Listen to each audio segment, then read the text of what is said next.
বন্ধুরা, ঘড়িতে এখন রাত ৮টা বেজে ৩০ মিনিট, ১০ মার্চ ২০২৬। মাত্র কয়েক মিনিট আগে মধ্যপ্রাচ্য থেকে যে খবরটি আসছে তা পুরো বিশ্বকে কাঁপিয়ে দেওয়ার জন্য যথেষ্ট।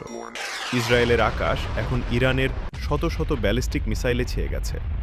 তেল আবিব থেকে জেরুজালেম, সবখানে শুধু সাইরেন আর বিস্ফোরণের শব্দ। যুদ্ধের কি তবে শেষ অঙ্ক শুরু হয়ে গেল? ইসরায়েলি প্রতিরক্ষা বাহিনী বা আইডিএফ নিশ্চিত করেছে ইরান থেকে আসা এক ঝাঁক হাইপারসনিক মিসাইল তাদের আকাশ প্রতিরক্ষা ব্যবস্থা বা আয়রন ডোমকে ফাঁকি দিয়ে আঘাত এনেছে। ৩ মিনিট আগের খবর অনুযায়ী তেল আবিবের একটি সামরিক ঘাঁটিতে বিশাল বিস্ফোরণ ঘটেছে। এখনও হতাহতের সঠিক সংখ্যা জানা না গেলেও পরিস্থিতি অত্যন্ত ভয়াবহ। ঠিক এই মুহূর্তেই হোয়াইট হাউস থেকে খবর আসছে প্রেসিডেন্ট ট্রাম্প পেন্টাগনের শীর্ষ কর্মকর্তাদের নিয়ে জরুরি বৈঠকে বসেছেন। ট্রাম্প স্পষ্ট জানিয়েছেন, ইরান যদি এই হামলা না থামায় তবে তেহরানকে তার মাশুল দিতে হবে এমনভাবে যা পৃথিবী আগে কখনো দেখেনি। মার্কিন নৌবাহিনী লোহিত সাগরে তাদের অবস্থান আরও শক্তিশালী করেছে, অর্থাৎ যে কোনো সময় আমেরিকা সরাসরি ইরানের মাটিতে হামলা চালাতে পারে।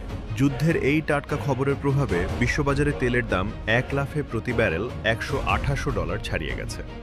এর মানে হলো কাল সকাল থেকেই বাংলাদেশ ও ভারতের বাজারে জিনিসপত্রের দাম বাড়ার বড় ঝুঁকি তৈরি হলো। অন্যদিকে রাশিয়া এবং চীন এই পরিস্থিতির ওপর গভীর নজর রাখছে। আপনার কি মনে হয়, আমেরিকা কি আজ রাতেই ইরানে হামলা চালাবে, নাকি বিশ্ব এই মহাপ্রলয় থেকে রক্ষা পাবে? আপনার মতামত দ্রুত কমেন্টে জানান।